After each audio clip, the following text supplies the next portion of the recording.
Hey, good morning. It's Patricia Murphy. It's Wednesday. This is Seattle Now. From potholes to parking and graffiti, Seattleites see a lot of problems out there. Some of them get solved through the Find It, Fix It app. Seattle Times FYI Guy Gene Balk just dove into nearly 2 years' worth of reports from neighborhoods around the city. In a minute, he'll tell us what Seattleites are complaining about most. But first, let's get you caught up. Not all that surprising, but the spring housing market doesn't appear to be getting any friendlier for buyers. January's Seattle area housing prices were up nearly 25% over last year, according to the latest Case-Shiller Home Prices Index.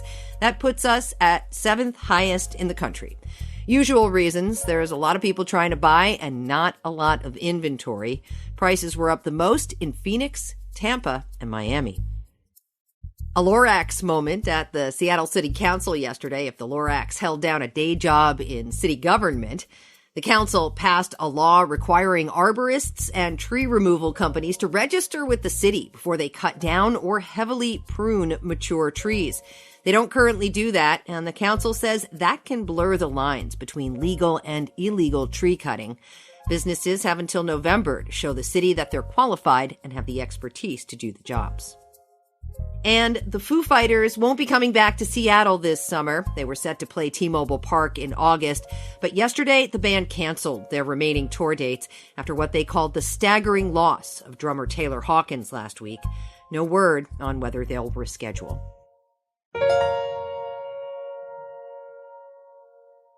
It's kind of seasonal.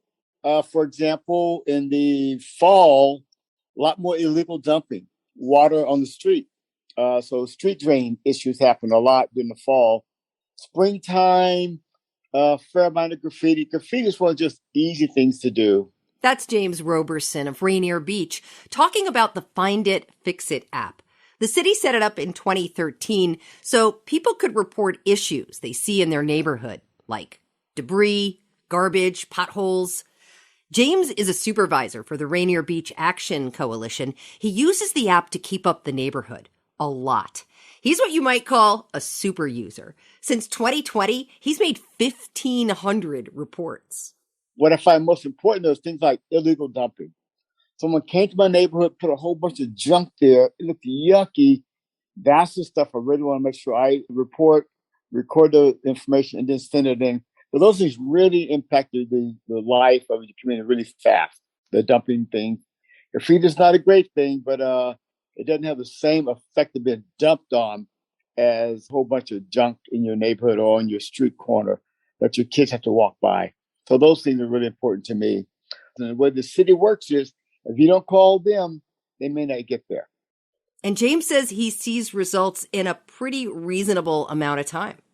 Pretty positive. Typically, things are responded to within a week or so, sometimes 10 days. But the more you call in, and I've called in, and my team, we call in a lot, they know that we mean business. They know what we are looking at. And we want the city to respond appropriately. So, and they're doing really well. Of course, James is just one of thousands of people active on Find It, Fix It. Taken all together, tens of thousands of reports from all around the city paint a pretty revealing picture of what Seattleites want fixed. Seattle Times data cruncher Gene Balk took a look at this for a recent FYI Guy column. Hey, Gene, really glad you're here. Thanks for taking the time. Thanks, Patricia. So I've got this app on my phone and I use it, but let's talk about it for people who may not be familiar with Find It, Fix It. Yeah, so the Find It, Fix It app, well, it's a smartphone app that when you open it, it allows you to pick one of 15 categories that you're requesting service for. It automatically geolocates you, so you don't have to enter your address. That's automatic. And then you then have the opportunity to write some details, a description, add some comments, and then take a photo. And then you submit it to the city. And then from there, you should receive follow-up, how it's been handled and if it's been resolved. Yeah, that's what I actually like about it the most, is you do get a follow-up from the city that says, we have received the information that you have sent us. And in my case, the first time I used it was to report a bunch of trash bags that needed to be picked up. A neighborhood group, had been doing cleanup.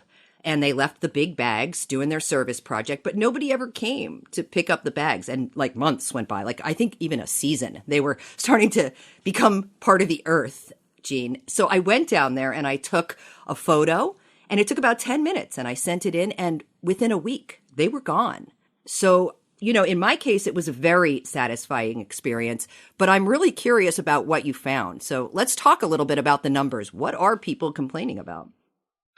Yeah, well, so the data that I received from the city was from the beginning of 2020 to what they had the most current data they could get me, which was November 15, 2021. So I had almost 2 years worth of data to look at. And that was several 100,000 requests for service. And yeah, they really run the gamut. One thing that, of course, I was really curious about was how much of the app was devoted to homelessness. In 2018, the Atlantic magazine did an article about Seattle's Find It, Fix It app, basically calling it an app for getting rid of the homeless. It was pretty much that blunt. And I was curious to know about that. It turned out to be really hard to kind of get at what percentage exactly of the requests for service are related to homelessness. Because what I did was I searched through the comments and descriptions and all that stuff, and I looked for keywords: homeless, tent, camping, all that kind of stuff, and I found more than 24,000 in the top three categories, the top three categories were like the general inquiry, the litter and illegal dumping, and then I think the parking one. That seemed to be where most of the homeless requests were. The big bulk of them were all in there, and I found more than 24,000. So it was more than 10% of requests mentioned homeless just in those three categories. So what I did was I looked at unique individuals complaining about a particular location, and those tended to, they're like 4 of the top 10 were parks, and the others were streets and intersections, but really the requests were generally about homelessness related issues. Yeah, the housing crisis creates a very visible issue. Also, a lot of scooters and bikes strewn all over the sidewalks. See a lot of those. Going to be more scooters soon. Yeah, actually one thing that my impression of the app was that, just private citizens use it basically, but actually some businesses use it too. And Pike Place Market actually has somebody that's part of his job is to use the Find It, Fix It app to report scooters and bikes, from the rideshare scooters and bikes, because, that is the highest foot traffic place in the city. And they can't have people leaving these, bikes and scooters just laying around all over the place. So they more than 300 times, they reported that. And, I talked to them and they said it worked really well. It was really effective. And it's actually that the bike share companies get those. They go to the city, but then the bike share companies deal with it. But they said it was very effective. But yes, there are a lot of complaints about about bikes blocking the sidewalk or just being tossed aside somewhere. Did you break it out into neighborhoods? Gene, is North Seattle different or crabby about different stuff than West Seattle? What can we learn from what people are complaining about? Yeah, so I didn't do neighborhoods, but I did zip code. By far, the Soto area, the area south of the stadiums and north of Georgetown, that where not a lot of people live there, but a lot of people do work there, and a lot of people go, there's Home Depot there, and there's, people go there to shop. So they complain a lot about issues in per capita was way ahead of everywhere else, that Soto area. And the issues there, a lot of them were homeless related for sure.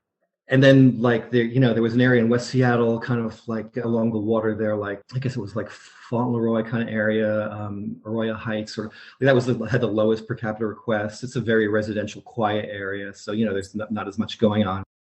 Now, like I said, I've used the app several times and I feel good about it and empowered. But overall, I am curious if you think the app is working. Is it successful?